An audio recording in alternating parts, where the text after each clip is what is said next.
So, okay, so there are technically only 28 magic types in the game, but some people have been unable to resist carving up the larger groupings and splitting them off into their own independent studios or something, which is a precedent the game itself has already set by taking incantations like Placidusax's Ruin and sticking them in a corner somewhere like a mother ashamed of her sociopathic son. So I'm not fully confident in the deck I'm playing with today, but it seems most people are fine with this, and even if you weren't, I just pressed the public button about 27 seconds ago and there's not shitting fuck I can do about it. 213 spells in total, all lined up and accounted for. God damn it, why did I say it with a number? People are just gonna ask for it now. On the surface, there doesn't seem to be too many points of comparison between something like the Glintstone family and its Karian neighbor, but content has been added, patch notes have come and gone, and the gap in power between some of these have become noticeably wide over the years. Number 31, Loretta sorceries. A small pair of sorceries so uniquely plain, forgettable, and flat out ineffective that the argument over whether or not it should be even considered its own subtype never actually reached a conclusion. Most of us kind of just forgot about it and realized incantations were more fun anyways and just stopped giving a shit. It's not even the best 2-spell subtype. You've got the Clayman sorceries to take advantage of slow, lingering projectiles that make it easier to line up multiple spells on someone at once. We have the 2 vanilla full moon sorceries with invaluable debuffs, the 2 Mikolan incantations where at least one of them are good, and even the divine incantations come with their own little pocket of niche advantages that admittedly don't matter like 80% of the time. The Loretta subtype is a visually appealing pair of spells that unfortunately get left out by the game's own design. They don't get boosted by any of the Karian catalysts, their DPS gets outperformed by plenty of other basic sorceries, and it took FromSoft a whole year just to prevent the bottom left arrow on Loretta's mastery from scraping its forehead against the floor because that's how little people cared. Number 30,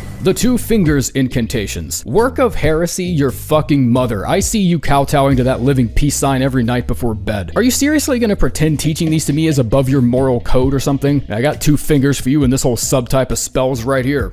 I know you can't really see me or whatever, but I'm currently flipping off my microphone. 15 spells. 8 of them are designed to be replaced by something that's either more convenient or more FP efficient. 2 of them are kinda decent if you absolutely force them to work. And 3 of them are so indisputably tits in the sand miserable that I'm almost certain they were running out of time and just started filling the game with shit. That leaves us with Great Heal and LDP. Pretty good on their own, all things considered. The level 2 Holy Negation buff certainly makes Radahn's second phase less of a headache, and the Great Heal has been tested multiple times to be the most FP efficient healing spell in the game. But that's 2 diamonds in an ocean of cat turds. Not even diamonds, really. If we're being honest with ourselves, neither of these are really as all-purpose as a support like Golden Vow or a damage spell like KLS. Like, you're just not gonna use these as much. Number 29, Spiral Incantations.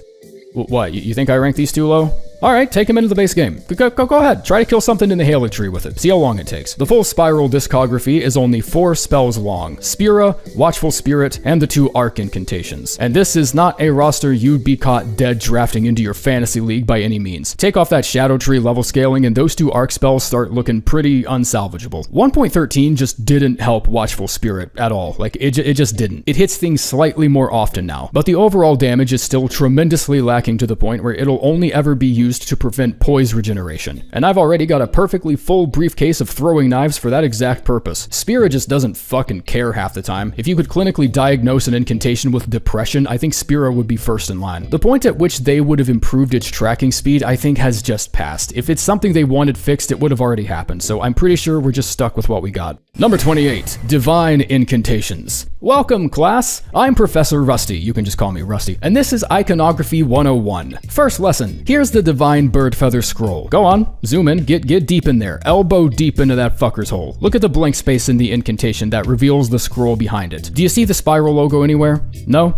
Alright, well quit calling it a spiral incantation, and quit saying the dry leaf seal should boost it. I don't care if the sigil actually appears when you're casting the spell. The death sigil doesn't appear with either of the new Ghost Flame incantations, nor Tibia's summons, so what's your point? If this was any other game we were talking about, I would just shrug this off as an accidental byproduct of crunch time before a deadline or something. But Elden Ring is incredibly deliberate with this kind of stuff. I don't see a spiral logo, I'm not comfortable calling these spiral incantations. And even if they were, if we can Brexit the 2 Loretta sorceries into their own subgenre, then this this shouldn't be a problem either. The incantations themselves are ass. An average of ass, mind you. A totality of ass. Beast Tornado has picked up the pace a little bit after 1.13 taught it how to climb stairs, but Bird Feather still needs way too much FP to properly use, and anything I need it for pales in comparison to its objectively better sorcery counterpart. And even the sorcery isn't really that great. Number 27, Mikolan Incantations. I can't say I'm surprised. I can't even say I'm disappointed, really. That whole idea about taking the player's spirit summon and turning it against you was a far-fetched headcanon that at its very peak of publicity might have found its way into a 2-minute discussion in the junior dev office before a lunch break. I'm pretty sure the Frenzy Dragon I keep bitching about has circulated more dialogue. And if the first thing a team did to gather feedback was watch YouTube videos, I don't think I would want that game anyways. But for fuck's sake, you tied Mikola's entire identity in the base game to his unique ability to influence and charm his followers. He even attempts doing it to you during his second phase. If the window had been any more open, you'd have mold on your ceiling. But instead, we got whatever this shit is.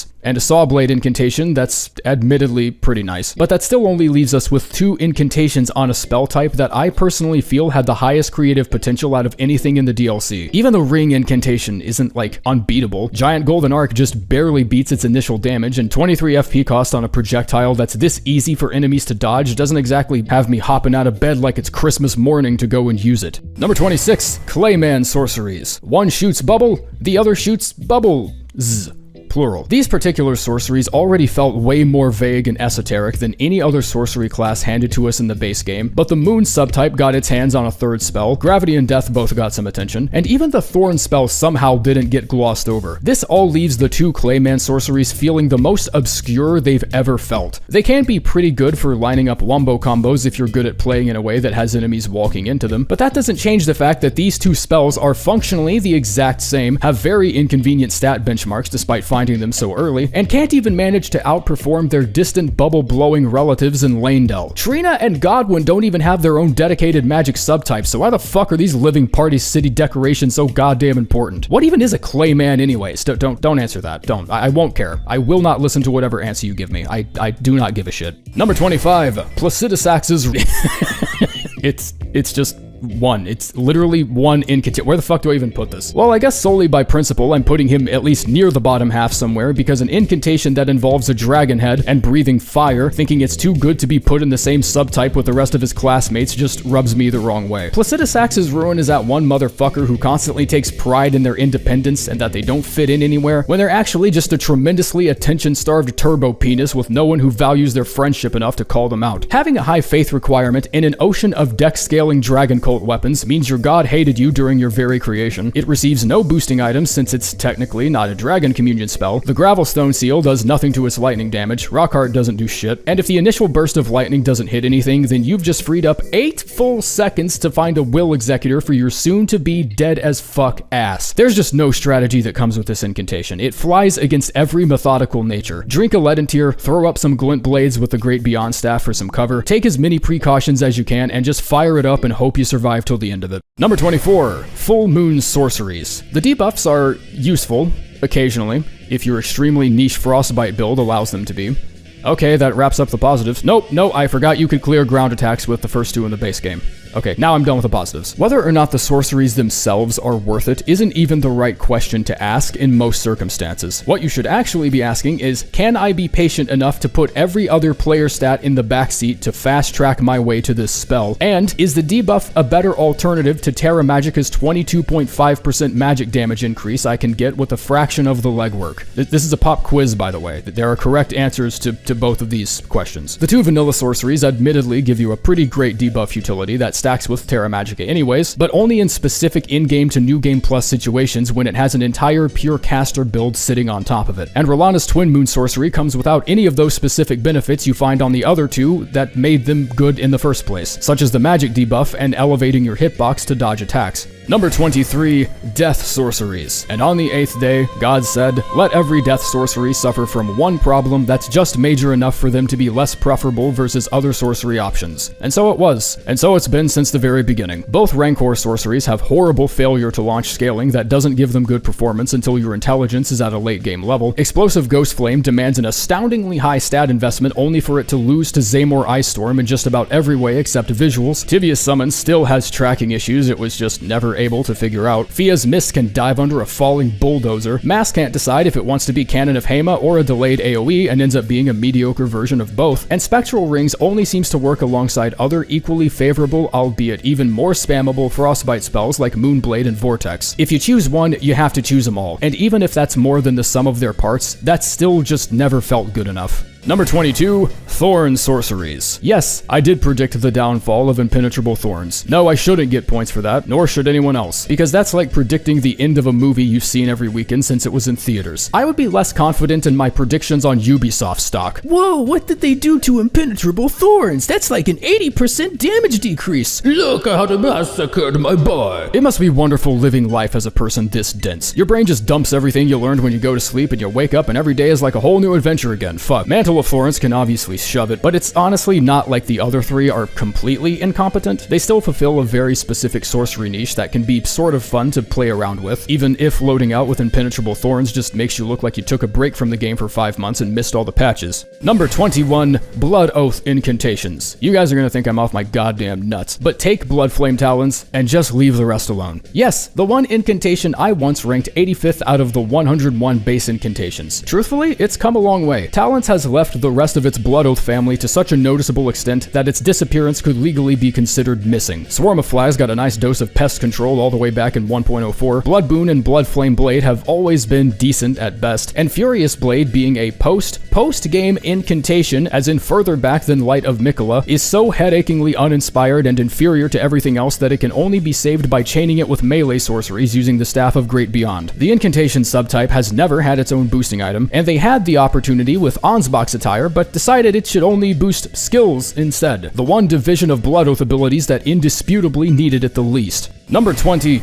Golden Order Incantations. Discus of Light, at least off the top of my head, is the single most FP efficient incantation that provides straightforward damage with easy spammability, easy trajectory, and the additional utility of its return journey almost never being dodged by anyone who knows how to. The triple variant is a bit spoiled when it comes to FP consumption, but if shit dies faster, then shit dies faster. By all accounts and representations, these little frisbees are weapons of mass destruction, and I'm only sorry to report that the entire rest of the Golden Order power pool is filled with absolute crap. Law of Regression can kinda work in some places. It can knock Grave Duelists out of their Warcry buff, but the majority of its benefits have always been in PvP. Immutable Shield can shove it, Order Healing can shove it, Law of Causality is just fucking weird, and I'm sure you can fish out a couple good moments from Order's Blade by using it on the new Black Steel weapons, but the centerpiece here is very obviously the rings and just about nothing else. Number 19 and 18, the Primeval and Crystallian Sorceries. When brushing up on some of the old research, I noticed a very distinct similarity between two particular sorcery subtypes, each of which have 3 spells that follow the same pattern of pretty good, decent, and I think I killed a chicken with it once. Starting right off the bat, both subtypes have 2 glaring downsides that are incredibly easy to see: no utility or support sorceries, and an extremely high stat benchmark. Primeval sorceries sometimes come with the additional detriment of needing 2 spell slots to equip. Comet Azure tends to be more favorable among most players, but Crystal Torrent only takes up 1 slot with only slightly less efficiency and stopping power. Stars of Ruin I think would lose to Shattering Crystal, since the latter has more consistent damage, needs less FP, and can't be evaded quickly enough if used at point blank. Founding Rain is a different story entirely. I don't think I would use this to unclog a toilet. The Crystallian Sorcery is a subtype that has been largely misunderstood, but I can't decide if that's even worth discussing or defending them over, because what they actually are isn't a huge improvement over what they're misunderstood as. Release and Torrent both get constantly grilled over their low mobility, recovery times, and high FP expense, but Release can be cast on horseback to heighten its bullet spread and give it at least some mobility, and Torrent still has synergy with some of the best crystal tiers like Stone Barb and Cerulean Hidden to hold things in place and more effectively receive your full salad of spam. Shattering Crystal is Shattering Crystal. I don't think anyone misunderstands that one. Pretty obvious. Release also has 5 shit-a-majillion hyper armor for like no reason. I don't ever remember being knocked out of it, and looking through footage I didn't see it happen once, so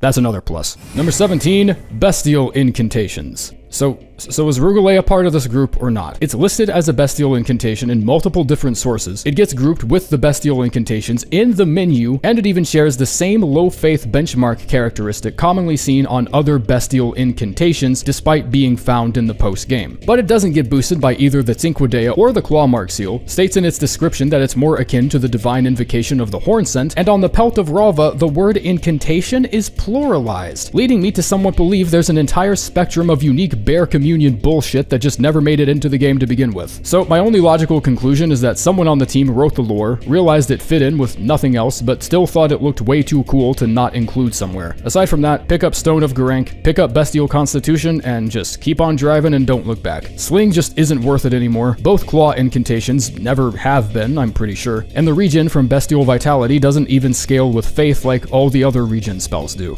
Number 16, Erd Tree incantations. A lot of material to work with here, and probably the longest amount of time I actually spent deliberating where it should go. Cast a wide net, catch the most fish. No subtype in the whole game does it better than this one right here. You want support? Here's an ass ton of damage negation spells, all with 60% efficiency and a reasonable FP cost. They even work for your friends too. You want damage? Here's a giant black sword made literally of death. Goes well with your cute dinosaur tail and porcupine quills. Utility? Wrath from Afar. Healing? Shitloads. The Erd Tree subtype is home to some of the most reliable failure immune support spells like Golden Vow and Heal from Afar, but it's also the proud owner of the Bloom aspect and Minor Erd Tree, two of the biggest biohazards to have ever been spat from the DLC's freshly unbrushed mouth. Elden Stars has continued its record-breaking reputation for longest time spent as a laughingstock, and all the remaining ones like the Breath aspect and Land of Shadow are just kinda there. Like, they're not terrible. They're not exactly signing record deals or anything, but if they're on the radio, I won't, like, go out of my way to turn it off or something. Number 15, Servants of Rot. There's no way they had a blueprint for any of this shit before they started working on it. Man, we got 2 new incantations, the Poison Hand, TPFB, an entire non-skippable boss that drops a pink oversized vegetable skewer nobody gives a shit about, and we already had the Kindred Talisman from Vanilla, one of the best attack boosting talismans in the game. I think this subtype officially has everything except a seal that can actually boost the fucking spells. No Kindred Seal or Aeonian Seal or Seal of the Bud, nah, we get none of that shit. The sheer almighty capability of the 2 Pest Thread incantations notches up the total score of everything else so much that I can't even bear to put it anywhere less than the exact middle. But when all the other Servant of Rot incantations only scale with Faith, flying against other thematic elements the rest of the status incantations have worked so hard to maintain, it just feels wrong, unintentional, and fucking stupid. Number 14, Night Sorceries. Night Comet never really stopped being dumb. I think most people just forgot about it and stopped using it to preserve their honor. But the Night subtype of sorceries is actually a bustling assortment of trickery, anti-mage utility, and area denial. Whether or not it does those things effectively is up for whoever feels called to debate it, I guess. But there's no way this hodgepodge of disorganized practicalities is bad enough to overshadow the raw kingliness of the 2 main attractions over here. Although Unseen Blade may seem to take that as a challenge. There are some clear winners and some clear losers here in this section, but focusing a build around the Night subtype unfortunately doesn't leave you with too many offensive choices. If for whatever reason, somehow, you have your gamepad lodged far enough into your anus that Night Comet just comes up short, nothing else in that kit is gonna save you. Number 13, Cold Sorceries. Cold Sorceries are a special case. Not only does half the subtype lineup get hot potatoed back and forth between like 3 other magic classes for some reason, but instead of getting a staff as its main boosting item, we get a goofy shit-ass hat that blocks half the screen like a stray newspaper flew into my windshield driving home from work. Adula's Moonblade is really your only powerhouse item here. Ice Storm has some hair on its chest, but there's really no competition as far as damage is concerned. Ronnie's Dark Moon, another cold sorcery, can make everything else in the kit work in tandem due to its magic negation debuff. I have my own gripes with Freezing Mist and Ice Crag, but really the only spell dragging down the average by a significant amount here is Frozen Armament. That's really the only stinker in the group. The DLC also gave us a grand spankin' total of zero cold sorceries. So it will continue to stay the only stinker in the group, because I guess the cold sorcery lineup has figured out that you can't receive criticism if you just don't show up. Number 12, Magma Sorceries. Its 2 flagship sorceries both travel in a straight line with a slight gravity arc, so right out of the gate they're gonna have to put in some real effort if they want to fuck these up. And believe you me, at one point in time, they put up a good damn fight. Gelmir's Fury never seemed to hit anything for a long while until its spread finally got evened out a little, and Rykard's Rancor was just a passing afterthought. A spam email ignored and filtered out by an overwhelmingly large majority of the player base due to it competing with Blasphemous Blade. No, I'm not duping the remembrances. is, and neither are you because you're too lazy and you just want to play the rest of the game like everyone else. Talisman of the Dread gives this subtype some extra water wings to keep them afloat against the DLC's heaviest hitters, but their performance still isn't optimal. They're easily boostable with talismans and crystal tears and such, but a lot of what makes these sorceries so comfortable to build yourself into is that it is the fire damage niche for sorcery builds. The magma subtype brute forces itself into your preferences solely on the principle of being fundamentally different from everything else. If you're a sorcerer who grows tired of slinging around magic damage, a pilgrimage up the mountain is literally the only other option the game gives you. Number 11. Fire Knight Incantations. I have a very odd advantage to bring up with the Fire Knight Incantations that I don't think is appreciated nearly enough or even thought about. There may only be 3 of them, but not only is every single one of them at least kinda good, but their locations are also very close in proximity to each other. Get the Fire Serpent near the library with the shades in it, get Rain of Fire from Salva, get the Orb from Mesmer. 1 Winged Serpent Helm and Fire Knight Seal later, your Mesmer Flame Incantation build is officially done, and it took you no more than a couple hours of housekeeping from start to finish. I like subtypes like this. The only major gripe I tend to have with these is the slow realization that you've been served a classic FromSoft lowball when it comes to the stat benchmarks. 16 Faith is perfectly reasonable for the Fire Serpent, as is the case for most straightforward fireball spells, which makes the requirements of the remaining 2 look significantly more ridiculous by comparison. Additionally, there aren't any support or utility incantations here, but then again, they aren't exactly starving for one, since FGMS is probably already in your loadout. Number 10. Dragon Communion Incantations. There aren't too many things you can do to someone that loudly trumpets get bent bitch like microwaving their skin with the flames of a disembodied dragon head, but there are certainly more efficient ways to do so. However, if you consider yourself to be of the Dragon Communion fan club, that's just never something you're gonna give a shit about. Popping a cerulean flask right after breathing cosmic turbo syphilis down someone's throat because you just know you need it is a reflex you can't even fight anymore. That FP bar might as well not even be there. Cast, swig, cast, swig. You'll be doing a lot of that with a Dragon Communion build. For every Dragon Maw on the lineup, there is also a Dragon Claw. For every Grail's Roar, there's a Bale's Tyranny. This subtype consists of some of the mightiest 18-cylinder hydraulic press machines you can get your little claws on, but also a secondary lineup of underwhelming spells that aren't exactly bad. They aren't even mid, really, but there's just some fly in the ointment to using them that makes them less preferable. The incredibly long recovery time on the second Dragon Claw cast, for instance, or the general indecisiveness of Ghost Flame Breath. The lack of utility outside of look at all this goddamn damage doesn't really help out the subtype either, but the elemental variety and the invaluable debuff attached to Grail's Roar make it to where you can put together a pretty decent build out of them alone. Number 9. Fire Monk Incantations. This subtype comprises the 3 incantations that don't have the Giant's Flame sigil when casting them. This includes Flame Sling, Catch Flame, and Fire's Deadly Sin. Another easy way to remember this is that if it doesn't have an exclamation point or a capital O somewhere in the title, like the very name of the spell itself is about to let loose with a sea shanty, it's probably not a Giant's Flame incantation. Once again, only 3 to select from, but at least 2 of them are certified nut slappers, and the third one still has some pretty niche benefits like the other 2 are just really strong solely because of how simple and straightforward they are. Both of them do about as much damage as an R1 from your main hand weapon, if fully tuned for it, and the chain cast ability of Catch Flame takes that damage and gives it a fucking Adderall prescription. There isn't a specific boosting item for these incantations, but it's also just, like, it's fire. It's just raw fire damage. Like, chances are you have a talisman or a crystal tier that'll work just fine. It's fucking fire. It's not hard or anything. Number 8. Frenzy Flame Incantations. Frenzy Flame confronts a recurring, albeit massive problem where both halves of their usefulness get split equally down the middle between different game modes. This happens with sleep items and weapons, Deathblight weapons, and Deathblight inflicting spells like Fia's Mist and Death Lightning. No matter how good Frenzy Flame Incantations are, and they certainly do still give you one of the greatest fire builds in my opinion, there is a very visible ceiling to their strength. Thankfully, the DLC added the Aged One's Exaltation, which allows players to take advantage of a Madness self-proc to deal additional damage. Howl of Shabriri also has an added utility that increases your damage both dealt and taken for a short time, as well as throwing a wrench in the enemy's target priority if you have a tankier character. Strangely enough, this seems to be the only spell subtype that feels like it was given proper attention in both game modes. We have Trina's Smile now too, I guess, but there isn't really a dedicated sleep magic subtype to go along with it. And as impressive as that is, it only seems to beg the bitter question of why other subtypes weren't given the same treatment.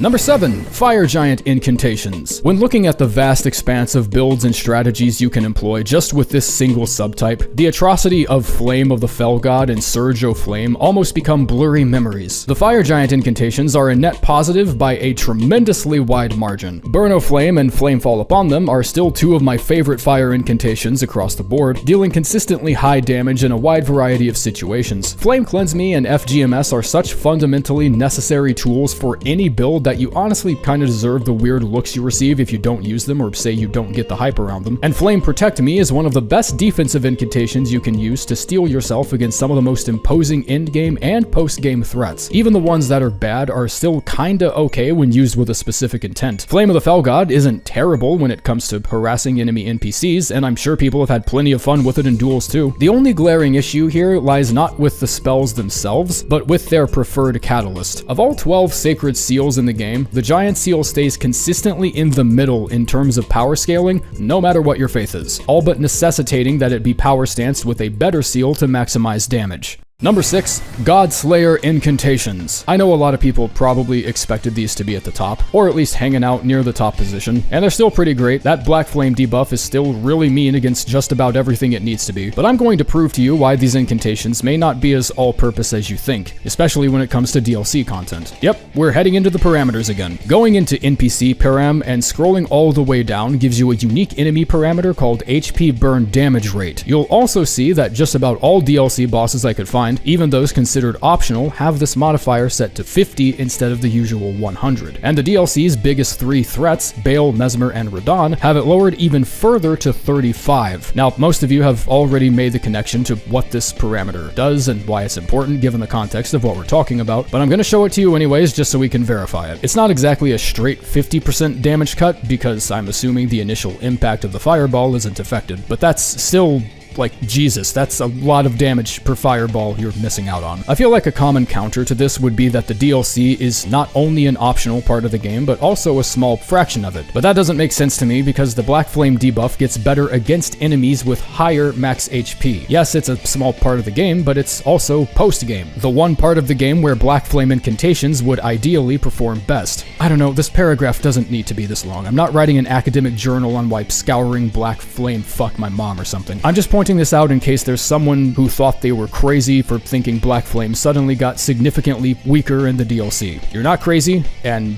yes, it certainly did. Number 5, Glintstone Sorceries. Probably the single most diversified, all-purpose universal library of spells to ever exist in the game. Perhaps to such a notable extent that it spreads itself into sorceries with such little convenience and flavor that people would sooner recommend adjusting your fucking screen brightness. But a dense majority of the sorceries do work, and they tend to work very well. You got Comet Shard and Cannon of Hema for single impact damage, Star Shower and Crystal Barrage are there for multi-hit, it's got support, it's got melee, it's got weapon and shield buffs, they're accessible, straightforward, work out of the box, a fucking caveman could cast half of these. And that is their precise intent. I've heard people say Glintstone sorceries are akin to those first act brand guitars and musical instruments you give a 5-year-old that can barely hit a power chord and doesn't know shit about fuck, but I think a more apt comparison would be just hooking up a guitar to a software and generating your own MIDI files, because literally anyone can make these spells look fantastic. Number 4, Gravity Sorceries. On the launch of the base game, Gravity users 8, and on the dawn of the DLC, Gravity users 8 once again. Literally not a single spell in this entire lineup earns any scoffs from anyone. Meteorite gets some weird looks here and there, but only because it's designed to be replaced by something with better tracking, and firing it right up under someone's bitch face is probably going to yield similar results anyway, so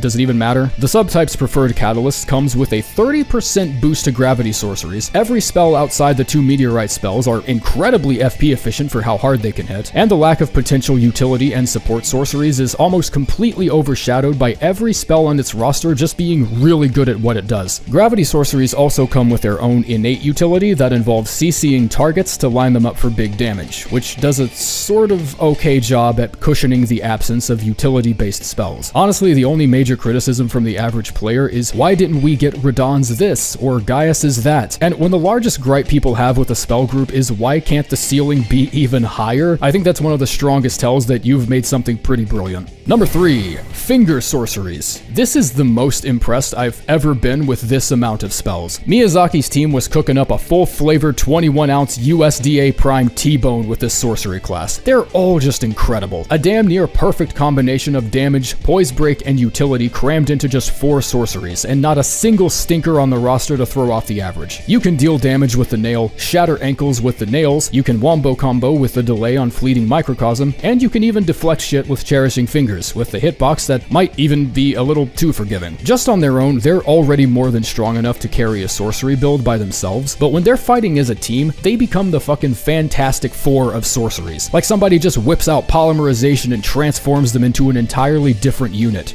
Number 2, Carian sorceries. The sorcery library of the Carian Knights throws out such a tremendously wide net of utility and damage that it's catching side-eye from every other established faction like it just walked into class after stepping in dog shit. It's honestly embarrassing how many basic bitch sorceries can be found in this specific mage subtype that outlast just about every endgame spell. Carian Slicer is the obvious example, but you've also got Glint Blade Phalanx, the wide-sweeping Carian Greatsword, and a Duelist Moonblade because the Knights of Caria seem keen on colonizing multiple other subtypes as well. Magic Glint Blade, a starting class sorcery that doesn't need to be replaced by anything ever, and we're just gonna skip right on over Magic Downpour like it ain't even there, and just completely ignore it. As Midwesterners say, we just gonna squeeze right on past it. The extra practicality from Carian Retaliation and Miriam's Vanishing don't even need to be there, honestly, yet here they are nonetheless, because I guess even sorcery builds need a reason to make fun of sorcery builds. Number 1, Dragon Cult Incantations. Maybe things would have changed had it not been for a select few additions, but unless you've been administered with 11,000 cc's of copium, I think it's been pretty clear who the winner is for a while. Sweet fucking Jesus, where to even start with this one? Well, if we're measuring each subtype by utility, this one is right up there with Glintstone and Erdtree as most well-rounded, but doesn't seem to make the same mistakes as the other two. Starlight is necessary for absolutely 0 people outside of cosplay purposes, but at least Vike's Dragonbolt gives an honest attempt at being unique and useful. Dragonbolt Blessing has probably my favorite utility out of any body buff in the game, which is its ability to deflect light attacks from standard-sized enemies. It has a nice weapon buff with a friendly stat requirement. The damage spells have some of the most ridiculously high damage ceilings in the game, like Ancient Dragon's Lightning Strike and Knight's Lightning Spear, and the DLC even threw in a support spell just to make sure all its bases were covered. It even dabbles in status affliction here and there, and I've taken fat dumps on Electrocharge before, and absolutely will do so again at some point in the future, but I also can't ignore how good it is at disabling uplifting aromatics from perfumers, and it can keep enemy poise from regenerating as long as you're close enough to them, which is good against combo-heavy bosses like Mesmer and Melania. The Dragon Cult subtype is a true Renaissance man, a perfectly balanced breakfast with every single food group, kills 99.9% germs with a single squirt, and when sorcery fans talk about how spoiled incantation builds are by comparison, they're usually thinking of at least one of these. Guess who's getting their ass kicked?